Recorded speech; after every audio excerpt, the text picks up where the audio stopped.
Hello, everyone, you beautiful, gorgeous office hours listeners and viewers. Today, I have the other half of the powerful Wien duo on campus. He has been teaching in AUBG since 2005. He has gotten his degree from the European University Institute in Florence, Italy. He is teaching economic history, global history till the 1500s, modern Europe, a lot of history classes at AUBG, and he's a vital part of the history department at AUBG.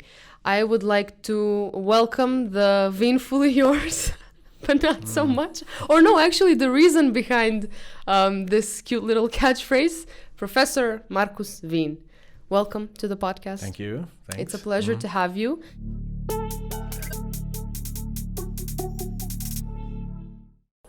I've been hearing of a couple of alumni who have gotten their majors in history or minors or whatever, and now they turn out to be very successful people. And they say that taking history as a major or minor has been a vital part of their success. Why do you think that is? Why is it so? Well, because I think history allows you to put everything into a context. Yeah. History is certainly a discipline that teaches you skills, but really also knowledge. And I think it's really good for everyone to have kind of a solid, basic knowledge of history for various reasons. Yeah, one thing is really to put things into a context, and also in order to understand things, the nature of things better.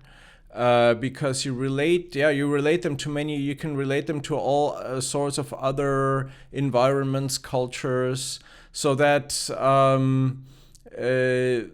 things do not really appear anymore as much like as something given, as natural or so. Everything depends, nothing is really given, everything could have turned out in a different way. And so if you look at this also at our present day everyday life through such a lens, then I think first of all you understand how relative things are, and then you understand things as such better, I think. So in a way that is a skill, but this is a skill also that comes from knowledge. So it's not only about like independent thinking, creative writing, free speaking, and these kind of like let's say very generic skills. It's also, I think it opens up new levels of analysis to you, and I think this is maybe why. Another thing, of course, that would explain the success that our history majors have is that they, when they choose history as a discipline for their major, they make a very, let's say, conscious and individual choice. They just do not do what everybody does by default. History is one of the smallest majors at AUBG, while I think roughly 2/3 or so of our students major in business. And I mean, I don't want to say anything against business, but from the sheer numbers, it's obvious that many of these people do this because everybody does it, or because somebody else tells them to do it, maybe their parents or so. So they have all sorts of, let's say, secondary motivations, apart from the actual interest and passion for the discipline itself. So history people, they choose it because they're interested in history. They go against the mainstream, and these are normally people, I would say, who are above average. You're not biased at all. No, I mean, it's a simple... this, I think, is that's the only conclusion you can draw. If you choose a major in a field that only, let's say, half a dozen more people choose, then you go against the mainstream, And you're above average. And you're better than everybody else. I think so. Yeah. And if we put this together with the career success our majors have made, then I think this proves me right, doesn't it? It definitely does. Maybe because history provides, as you say, such analytical thinking and just being able to tie things together. Right. Yeah. And you see how different things can be. History by default is the only discipline that studies, first of all, developments over very long periods of time. No other discipline does do this. So over centuries, even millennia if you want. So you really also learn about, let's say, forces in human life that remain constant over a very long period of time. Like which, for example? Well, forces that are influenced, for example, by, let's say, the environment, climate. How does it impact on human life? But also the structures in human societies, which do not change as quickly as, let's say, individual lives might change or so. So there is this famous book by Fernand Braudel, kind of a French historian, who wrote his famous book, History of the Mediterranean, I think it was published in 1945, 46 or so right after the Second World War. And he really in a great way, he explains how the history of the Mediterranean can really be viewed as a history of course, like events, individuals that make decisions, but also as a history of societies living in the Mediterranean hemisphere. And then, of course, the Mediterranean as a geographical and climatic environment itself. So basically you have these three levels. Of history, and they interact with each other, they influence each other, and this is something you can only study from the perspective of a historian. No other discipline really looks at such long-term developments, at least no other, let's say, social or humanitarian discipline. And only, so as from that viewpoint, of course, only history really studies human life in its full richness and variety. No other discipline does this. And so you basically get a feeling of how different and how diverse human life can actually be, and how kind of relative therefore your own life is, your own realities. You think that this is all normal, this is the way things should be, this is natural, but it's not natural. It's just one of so many different options, the way we're living. As in, can you elaborate a bit more on this? I mean, of course, there was, for example, the idea when communism collapsed in the late 1980s, early 90s in Eastern Europe. Everybody believed that communism was going against human nature, because human nature is kind of by default, in a way, liberally minded. Market economy also fits human nature more than the centrally planned economy. But this kind of liberal market economy and liberal democracy is a phenomenon that is certainly not much more than 250 years old as an idea. And what are these 250 years in the whole time span of, like, I don't know, the 5,000-6,000 years of human history that we study? Not to talk about what we call prehistory, going back, let's say, to the appearance of the biological human species. And here we see societies which existed for millennia. Ancient Egypt, for example, where we do not have kind of a capitalist market economy. We do not have democracy. We have rulers who had kind of a quasi-divine status. We have slave labor. I mean, what is more normal? A society of free individuals, which we have for 200 years, or a society with slaves, which existed for thousands of years. And we should not just believe that we do it this way because we know better than they knew back then. So, in other words, we should understand that these things are just not just given. And we should understand that this is something that we made, that we constructed. We're living in a society that we're making. We're living in a society for which we therefore also are responsible. We're responsible for the realities in which we are living, and therefore also responsible for changing these realities at the same time. And this, I think, is can also give us some confidence in terms of reaching out for change. And I remember also, we have this famous alum, Elvin Guri, He's the one that I heard about in reference. So he is really one of the kind of famous AUBG alumni. He's from Albania, as we all know. He has become a very successful businessman here in Bulgaria. And I think he took 2 majors, one in business and the other one in history. Yeah? And so he kind of explained to me that, of course, the business major helped him become a business man and make a business career, but what made him into a successful businessman was the history major. Yeah, he keeps saying. Yeah? Why exactly? Tell you? I think exactly for that reason, that the history major also helps him to keep a certain critical distance towards his own professional field of business. Yeah? And in many ways, I think you can see things better and clearer from a distance. Yeah? Rather than really being too much kind of immersed into it and taking this really as the world, so to say. Yeah? I mean, around me here, I see too many, no, not necessarily at AUBG, but in this society, I see too many people who believe that business can save the world. Yeah, all you need to do is business, and this will make things better. Yeah, they also believe, if we relate this again with AUBG, there are people who believe that AUBG should be run as if it was a business. Yeah, I don't know. I mean, it's a bit disappointing, particularly when I realized that such people are actually AUBG graduates. Then I start wondering, well, maybe we haven't really done our job in educating these people the way we should have done it. You know. And what is the way that you should have done it?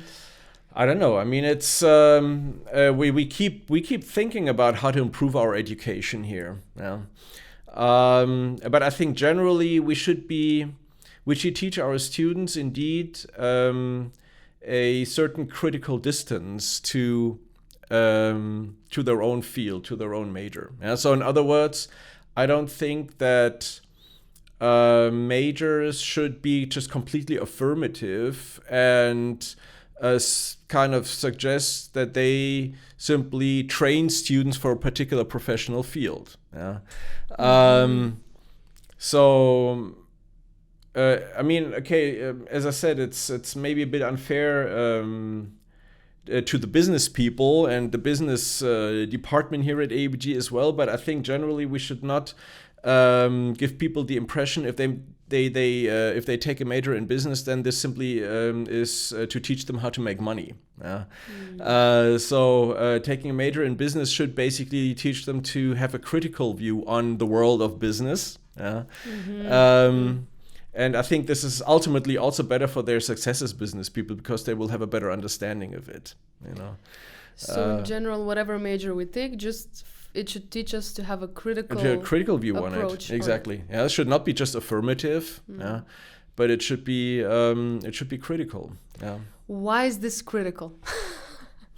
Well, but I think because through criticism you understand things better. Yeah, you can differentiate.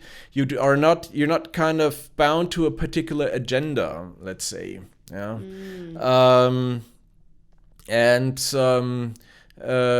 you probably get a better understanding of how to improve things rather than simply trying to adapt yourself to it. Yeah. So in other words, I don't think AUBG is supposed to make people fit for the world of business or other professional fields. Yeah. But AUBG should make us into, and here again I'm quoting Elvin Guri, AUBG graduates should be the agents of change. Yeah. And not just be simply let's say molded into the world of business or into the world of other professional fields. Yeah. We should not train our students to simply meet the expectations of the employers. We should train them to be critical and to change things. I mean, we want to improve our society, don't we? Yeah. We sure do. Yeah. So again, yeah. So Elvin Guri is really the great advocate of the critical approach. Yeah. But I'm afraid that there are not too many people really hear him. Yeah. What were How old is this guy, Elvin Guri? I don't know. I Is he a guess he's recent roughly my graduate? age. No. He's not a recent graduate. I think he has graduated. I think he's roughly my age or so. So like in his early 50s. Maybe he's a bit younger than I am. I don't know. But I think he's roughly my age. I don't know actually when he graduated. Oh, okay, because I thought that he's a recent alumna or something. No. And I wanted to ask you what you were like in your student years. What I was like. Why did you choose history initially, and did you have this mindset back then? No, I didn't. I mean, I just I chose it first of all because back then, so like in the 80s when I was a teenager, early 90s, it was in Germany, it was actually really hard to escape history, you know, and you had these peculiarities in Germany, you know, particularly in the 1980s with the division of the country into two states, the Federal Republic and the GDR in the east. You had the situation in Berlin, and you just basically couldn't help but to ask yourself, how did we get into the situation? Yeah, how did all this happen? Yeah. Then, of course, also stories you hear from your family about, again, I mean, it all had to do ultimately with the Second World War. Yeah? Understanding, this is how it started, wanting to understand the Second World War, how and why these things happened. Yeah? This is how I got interested in history. But then studying history, also getting in touch with different fields of the study of history, different periods, and all this. This really kind of broadened my horizons and kind of gave me really a broader understanding of history. And nowadays, I basically, again, I emphasize much more this idea of history as a discipline which really teaches you the full variety and diversity of human life. Because studying history only in order to explain how we got where we are, this is something which kind of reduces histories to a simple prehistory of the present. And I think if you turn things around, so in that, if you do it that way, history as a prehistory of the present, then you in a way just make history a part of the present, so to say, because you're actually not really interested in history, but in the present, which is okay. So there's nothing wrong with it. But if you're really interested in history, it's probably better to turn the things around and try to look at the present as part of history. Ooh, I like that. And then you can really relate it to all different and all possible parts of the world, periods, time frames. In human history, and I think this teaches you much more, because you by studying all these kind of strange societies, all these different things, the strange, completely alien cultures, you actually learn so much about your own culture and your own background, because you learn it by studying the other. So looking at the other teaches you something about yourself, and this also allows you then really to kind of learn something by any kind of aspect, period, culture, whatever in history that you study. So this is what I really learned then as a student. So the beginning was really this interest in how did we get where we are. Why is all this so? All these things. But then I learned much more, and at the university, so I can really say that the university helped me a lot and taught me a lot.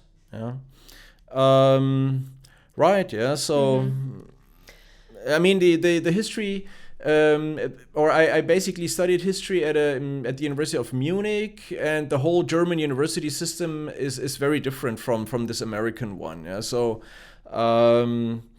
we do not have, I mean, in a way, it's also a bit similar, not the same, also different, but also similar with the Bulgarian university system, where you basically study one discipline. There is not this idea of general education or so anymore at the university. So the German understanding, also like the Bulgarian one, is that general education happens at school. Yeah?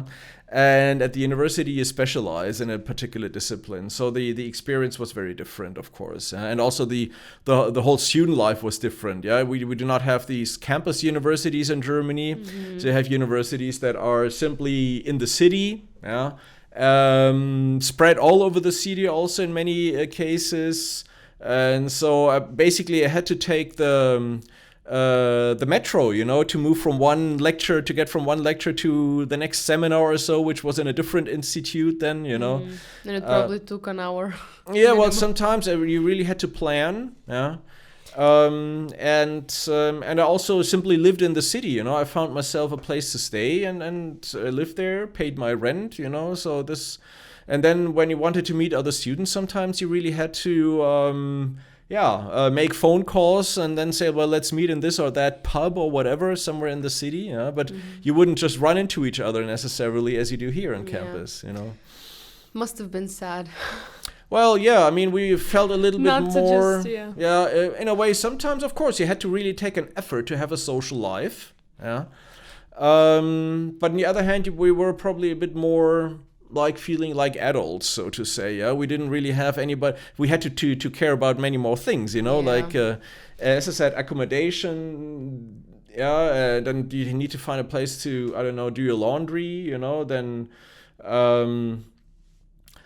so we had to organize our life in a very different way, actually. Yeah, and that's why we're so lucky to be in this environment where that's right. Life is just easier. In many ways. And we have the privilege to just run into friends. Right. Now, you mentioned about the type of education, and it reminded me of what I wanted to ask you. So here, because of our general education requirements, we need to take 2 histories, not 1, but 2. Why 2? Well, because we basically divide the history classes into 2, let's say, categories. And one is, we call it historical sources. So these are really courses that teach you predominantly simply historical knowledge, some basic historical knowledge, while the other category kind of takes into account that history is also a research discipline. Yeah? And so the other one is historical research. And these courses are simply more research oriented. Yeah? So in the historical sources courses, we lecture predominantly. We have in-class discussions probably. We have exams, while in the research courses, the main thing and the main challenge is normally to have students write a research paper. And normally I do not really give exams in these courses. I do it in the 300 level courses. I still give students a midterm. Mainly, or rather actually upon, let's say, feedback which I receive from students. So at AUBG, our students are very, very exam oriented, obviously. And they get kind of confused if you don't give them exams. But not on the 400 level courses, I totally go without any exams. Students give presentations, papers in class, and they write a longer research paper. So why is it important for us to gain the skill of knowing how to do research? Why is it a mandatory research course? Well, because otherwise we would just really teach you knowledge, and that would be boring, I think, to a certain degree. And of course, we also want to train, let's say, active skills in the students. So indeed, kind of not only kind of consuming historical knowledge, but also produce it, right? Yeah, I mean, this is the next step. Yeah, so. From that viewpoint, I think it's about producing historical knowledge. It's not only kind of about consuming. This is what we do in the sources courses, and then really we take the next step towards producing historical knowledge. Or maybe this second one is exactly about the thinking, the critical. Sure, of course, this requires you to think much more, to reflect much more. And to use it, also the opportunity to kind of engage in a dialogue with the professor, because the idea is students are supposed to write a research paper, but not to leave them alone with the research paper. So they basically pick a topic at the beginning of the semester, and then I basically give them the whole semester to write the paper. And this, of course, allows them to write shorter drafts, give them to me. I would then give them feedback, further direction, so they would know what to improve and how to adjust their paper. So that they're not just left alone with it, and at the end of the semester they would just submit the final version of their paper and then get a grade. But no, the idea is to develop this basically throughout the semester. Because this is also the way research is being done, also on in the next levels, then in graduate programs and PhD programs. You never write your PhD dissertation like, you get your topic and then see you in 4 years and then let's see what you've produced until then.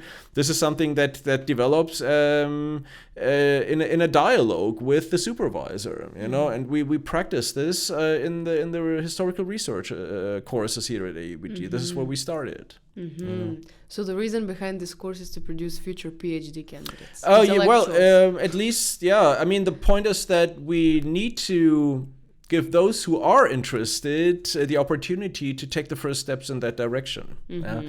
I mean, it's a little bit of a dilemma, of course, which results from the fact that basically even the upper level courses we're teaching are also eligible for the GENET program. So we have to satisfy basically both. Those students who do it really for the major or the minor, and those who just take it for the GENET program. But there is no other way, because otherwise we would just have courses with 2 or 3 students in them, which would be nice. I mean, but I'm not sure if our administration would be so happy with that. Probably not. But yes, now that you mention courses that are available both for majors and those who take it just for the GENET, it made me think about the fact that then there's a discrepancy in knowledge. And it made me think about how history, at least I perceived it that way, that it's just a memory subject. At least that's how they used to teach us, me in my country, Macedonia, in our high schools, which is very sad because, for example, I want to know more history. I want to know stories. When somebody tells me a story, I want to listen. It's compelling. It's captivating. But professor, when I open to read, it's just text and it's just, this guy did this and then that guy did that. How do we study history better? How do we, because it's important to know, but then again, when you just look at the plain text, at least to me, it's not that compelling. So how would you help me, a girl who wants to know, who wants to learn? Well, I would simply, I could probably simply recommend you some interesting and exciting history books that you could read. Maybe recommend it to us and to our viewers. And so that's something we could start with. I mean, the problem is, that in countries like Macedonia and Bulgaria, but also in many other countries, what they teach you at school is actually not really history. What they teach you there is what I would rather call patriotic indoctrination. So they just try to tell you the stories of all those national heroes, and how great your country has always been, or if it was not so great, how badly it has been treated by the neighbors. So this kind of self-victimization, but generally we've always been on the good side, on the right side of history. And we are one of the oldest countries, and so how great we are, basically. That's the whole story. I swear. And this is, of course, something which is simply based on certain facts and a certain interpretation of facts. But it is nothing that is really being put under question. How can it be certain when it's about history, though? Who knows what the actual facts are? Is it true that every single country learns a different type of history? Yeah, sure, and that is contradictory. And so how do we know what's the general truth then, if everybody is in a distorted... Well, at school, of course, like children, they do not really have the means of kind of a critical assessment of what the teachers tell them. I mean, okay, maybe when they reach the age of something like 15, 16, 17 or so, they could probably start wondering, all this is so streamlined, and everything goes in one direction, and our country has always been on the right side of history, and we've always been the good ones, and others have been the bad ones. So maybe at that age you could start wondering, well, this is too simple, it cannot really be true. And then, okay, you might start asking critical questions. I don't know if the teachers will like that. And then when you get when you start studying history on an academic level, still you have to be careful where you study, because again, like at universities here in Bulgaria, they stick to this traditional national historical narrative. I mean, I've had debates and discussions with Bulgarian historians who basically just repeat all this stuff. And they, of course, they know everything, and they have a much larger knowledge of details and facts, but that's pretty much the difference, you know. But generally, of course, history, so if you want to know if like what somebody writes or tells you is correct or so, I mean, history does have certain professional standards, and principally, let's say an academic or a paper, a book, an article or whatever that meets the standards of the discipline, must present everything in a way that it is verifiable. So you need to have proper citations, you know, you need to show exactly where you took a particular information from, so that an interested reader would actually be able to go and verify whether this information is correct and whether the interpretation, and then check whether he or she would interpret the information in the same way. So if you have a piece of history writing that meets academic standards, then everything is verifiable. Then it's, I mean, the writer needs to be accountable, basically, for that. So you can really go and verify things. And of course, you can also take a critical look at the interpretation. See, well, do I share this view? And that's so when you ask the question, well, is everything true that these people are writing? Then I could just say, well, go and check. You can do it. And if they do not give you the evidence, the citations, then it is not. It doesn't meet academic standards, and then you can anyway throw it into the dustbin. You know. Then it's just a pamphlet, basically. Right. So. But as I said, at school, this is a bit difficult. But they follow a particular given narrative. And this is a narrative that normally kind of glorifies your own country. And the purpose is to give you some sort of a patriotic education. And not to kind of acquaint you with history as an academic discipline, as a discipline that puts things under question. You know. It's funny you should mention that about glorifying your own country and the neighbors are bad, because literally my version of history is just Macedonia is great, is amazing. The neighbors have always just taken pieces of us, and now we're small and everybody hates us, and that's just it. Right. Now, and of course, the one kind of element in these narratives, and this is basically what all countries have more or less in common, is this idea that your own nation is somehow kind of simply a permanent given thing in history. So it is at least 1,000 years old. And everything basically just evolves around this nation, so to say. And it doesn't really take into account that nations are, of course, also subject to historical development, and nations as we know them nowadays are actually a product of the modern age. So when they, I mean, I heard things like, again, of course, the big thing, I mean, something that everybody knows is this name dispute between Greece and Macedonia. And both countries were engaged in this name dispute as if both countries and nations had always been existing. So they were really arguing about the nationality. Sorry, this is can they see this here? Yes. Yeah, okay. The nationality of people like Alexander the Great. So 2,500 years ago. We call him Alexander the Macedonian. Alexander the Macedonian. So he was king of Macedonia. Okay, but what Macedonia was back then has nothing to do with Macedonia nowadays, right? It's just really the name. What do you mean it doesn't? Well, no, you can. You draw the connecting lines, of course. Just like Greece, Greece back then Yeah, I mean, if you go to Greece, they will really tell you, yes, Greece back then was Greece like as Greece is nowadays. So it was a nation. People had this sense of belonging together and so on and so forth, you know.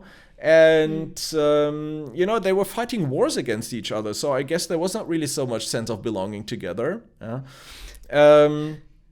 And here in Bulgaria, you basically hear, yes, the first Bulgarian state, 681 state, as if such a thing had existed back then. This is just nonsense, So if you kind of approach this a little bit methodologically and start asking what is a state, what makes a state, you have a territory, you have a government, an administration, you have laws, you have institutions. None of this existed in these medieval empires. These were feudal constructions in which you have kind of a Khan, which had a group of, let's say, tribal leaders that were loyal to him and sometimes not so loyal and so on and so forth.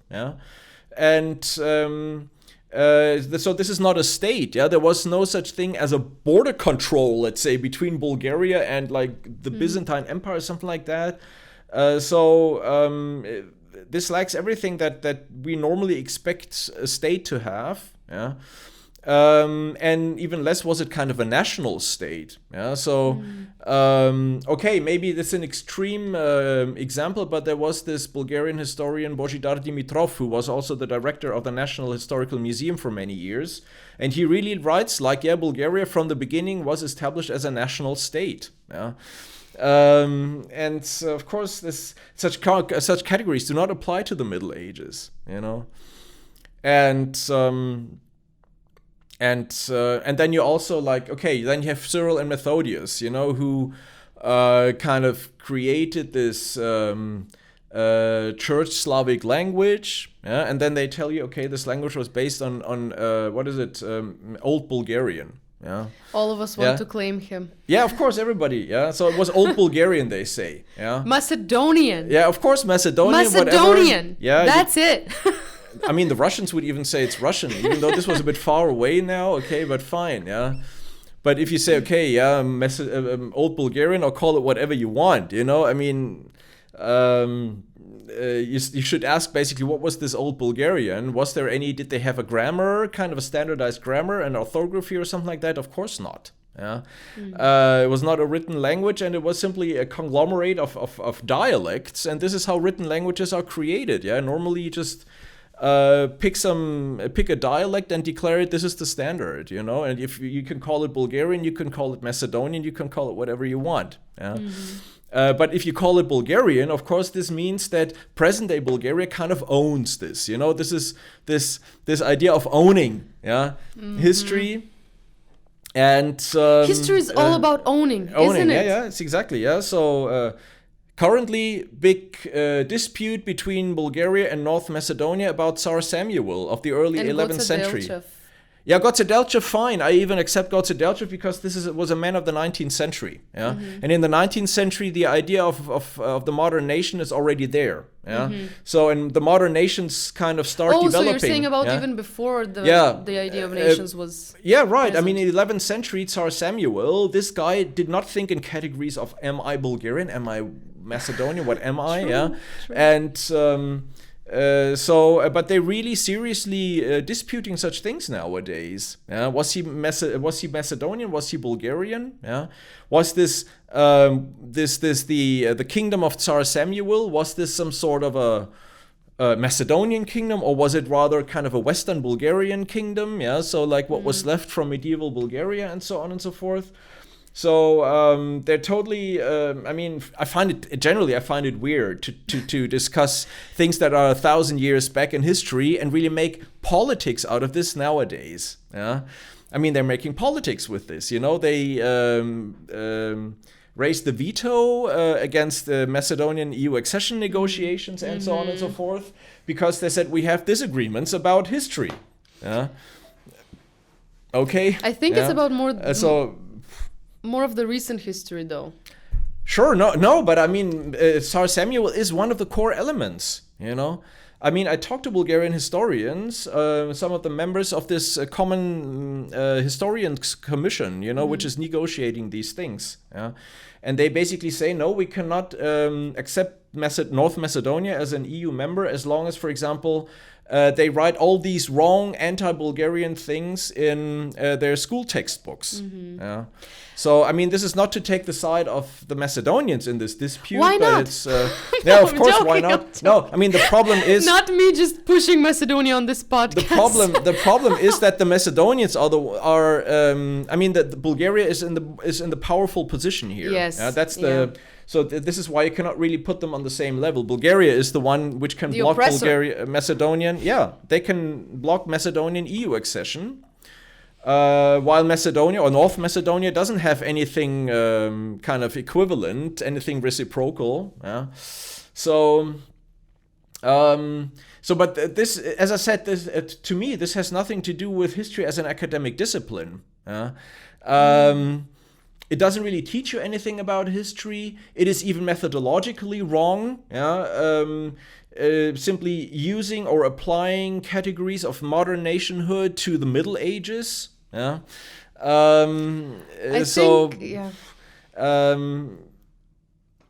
What can I say? I mean, it's but this is the result of this kind of way of using history. Again, even a history that is 1,000 years ago actually is just becomes simply a tool for the present, and is in a way therefore dehistoricized, if you want to put it that way. I think you just solved every single conflict by bringing this concept here. Unfortunately, no. Unfortunately not. Okay. I love this conversation. It's very nice to see a fresh perspective, somebody who has nothing to do with either Bulgaria or Macedonia, to see their view on okay, on I mean, I have to do with, I mean, since I'm living here, true. Kinda, yeah. But, yeah. But as in, no, you're not Bulgarian, I'm born Bulgarian.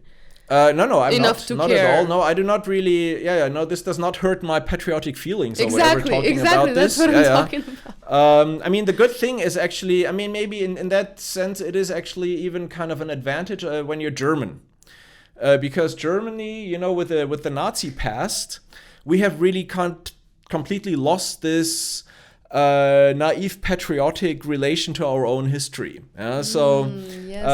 In Germany, it's simply not possible to use history for such purposes. For pride purposes. Yeah, exactly. Yeah. So we were. I mean, we again, like a bit. Who is we? Yeah. I mean, but the German society has been really struggling greatly. I mean, after the Second World War. I mean, what could you say? Yeah. So what was history? Certainly, I mean, there was nothing to be proud of. And even though the Nazi period was only 12 years.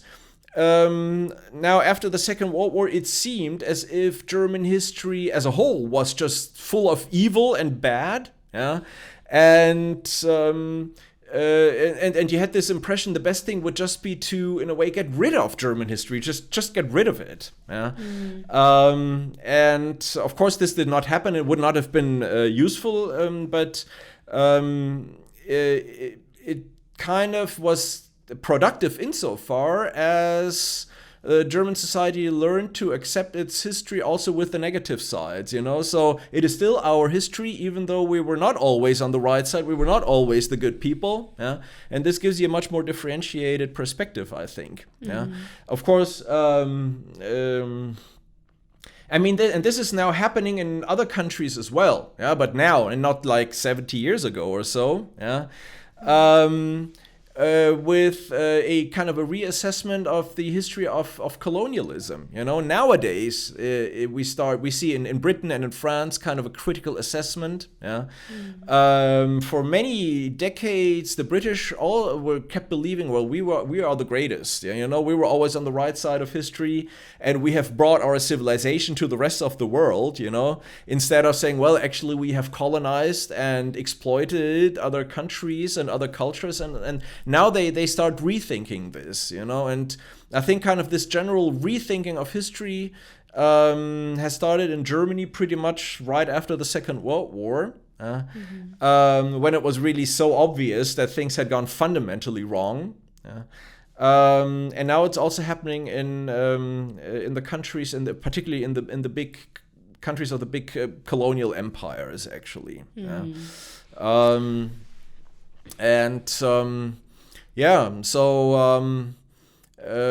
don't know. Yeah, I mean, Bulgaria. Yeah, I'm living here now. I've been living here now for basically for more than 17 years. Yeah, and I mean what I see is this country has actually produced a fair number of really good historians. But most of them actually have made their career abroad. And maybe that's why they're good historians. And those who are here are, I mean, I know a couple of people who keep pretty silent when they're here in Bulgaria, and they really they are open, they speak up, they are vocal, so to say, when they go to conferences abroad. Yeah. So while here inside Bulgaria, sometimes it's a bit difficult. I mean, I remember, what I'm saying, this was just last year. I organized a conference at the Library of Congress in Washington. I was for a couple of years president of the Bulgarian Studies Association, which is an American-based association of scholars who are interested in Bulgaria. Yeah.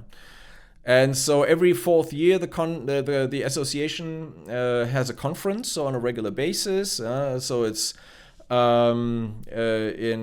and kind of switching between Bulgaria and the United States. So once in Bulgaria, then the next time in the States, and then the next time again in Bulgaria. So last year we had it in Washington.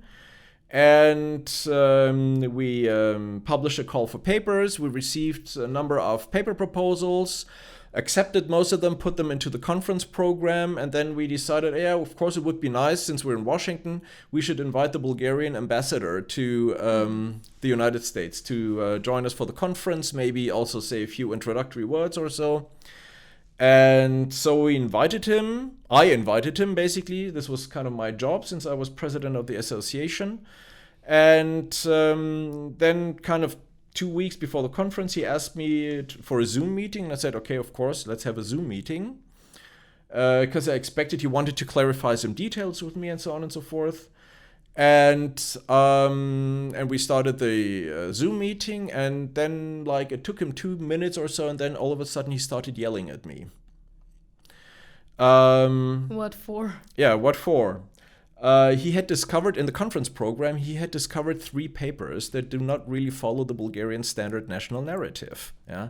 And surprise, surprise, these 3 papers were all somehow about Macedonia, you know. One paper was given by a person who is kind of an activist for the Macedonian cause in the United States. Yeah. Love that person. Yeah, sure. Yeah. I mean, we have received his paper proposals, kind of an abstract, and we thought, okay, fine, yeah. And then another paper was about territorial disputes between Serbia, Greece, and Bulgaria about Macedonia before the First World War, so before 1912. And then another one was about a railway connection from Sofia through Skopje to Tirana. Yeah. And the implications this railway connection had, also from before the First World War, this railway project back then. Yeah. Implications this would have with regard to kind of binding Macedonia closer to Bulgaria back then, you know.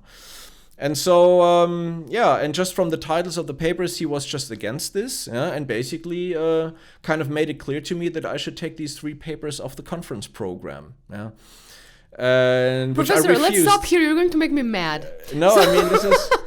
Yeah, you know, I mean, this is how these things kind of affect me, you know. So you say, well, I'm kind of neutral, I'm kind of not I'm distant and so on, you know, but the point is you really have to be careful sometimes, obviously, yeah, because otherwise, you know, this was the Bulgarian ambassador to Washington, and so in other words, this was in a way the Bulgarian government that was speaking to me here through him, Yeah. Yes. And I basically try to explain him that we are the Bulgarian Studies Association, but this means that for us, Bulgaria is an object of study, but our job is not to promote the Bulgarian national cause, you know. This is an academic association, you know, and so we also invite papers that maybe are controversial. Yeah. And I told him, well, this paper will be given and it will then be subject to the academic discussion. Yeah. And if you disagree with the paper, or if the paper is not good, then this will be obvious, or will become obvious as a result of the academic discussion afterwards, right? Yeah. And so I said, okay, sorry, yeah, I will not take these papers off. And then, okay, well, that was the end of the conversation. Basically, Bravo, Professor. He kept. No, yes. I mean, this was. Yes. I would have done the same if that had happened with the Macedonian ambassador, by the way. You know. Okay. You know, so like Macedonian, no, but that's amazing. Macedonian that's Studies Association, you know, and somebody would come and speak, explain everything from the Bulgarian viewpoint, you know, so. But we would accept it. I don't know. Would you? I don't know. Yeah, I mean, things have become a bit aggressive recently. Yes, they have, you know? unfortunately. So. But this really happened. It was really interesting, you know, and so this is not just kind of, the problem is that really you try to be an academic, but at some point, you know, they do not really let you be an academic. They get you, they draw you in political. Yeah. I mean, and history is, of course, I think at AUBG the most politicized discipline. Yeah. So if we kind of provoke some sort of, if AUBG provokes political reactions, then it's mostly because of history. Yeah. I'm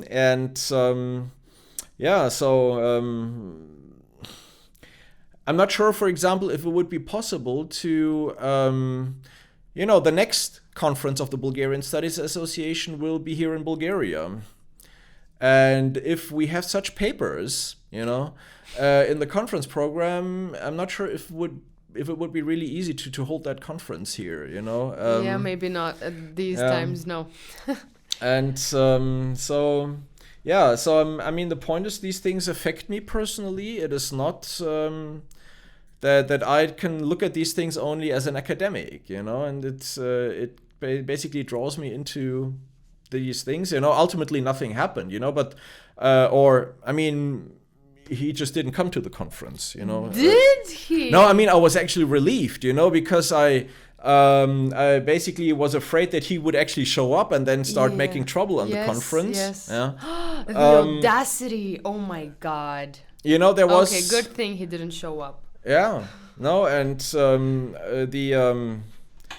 I had a similar encounter.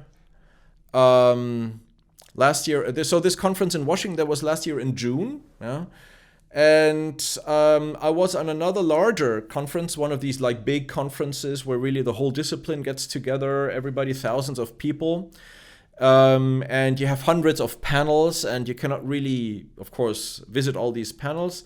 But this was last year in November in Chicago, a conference, and there was a panel that again was dealing with Macedonian, and the relations with Bulgaria. Yeah. Wow. I was not part of the panel, so I just went there as a listener. Mm-hmm. Yeah.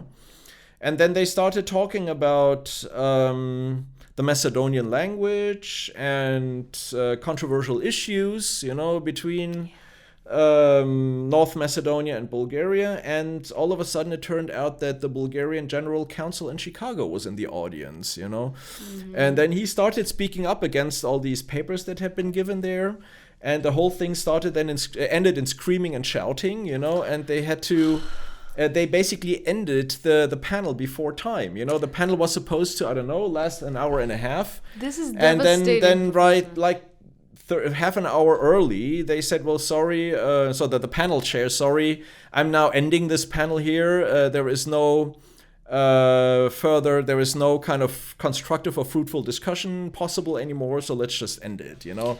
And so the panel was dismissed, yeah. And Okay, well, So I don't know. I mean, it's sad. It's just sad, Professor. it is in a way. Yeah, you know. I mean, the point is, I'm not saying that I agree with everything that these people say, but I don't think that the government should really get involved and make itself kind of get involved in academic discussions. You know, so Keep politics out of academics. Can we agree on that? Yeah, absolutely, absolutely. Yeah. Now, Professor, in order to get to your level of expertise, okay, maybe it takes too much to get to your level of expertise, but in order to make us better history appliers and understanders, what tips would you give students to better study history?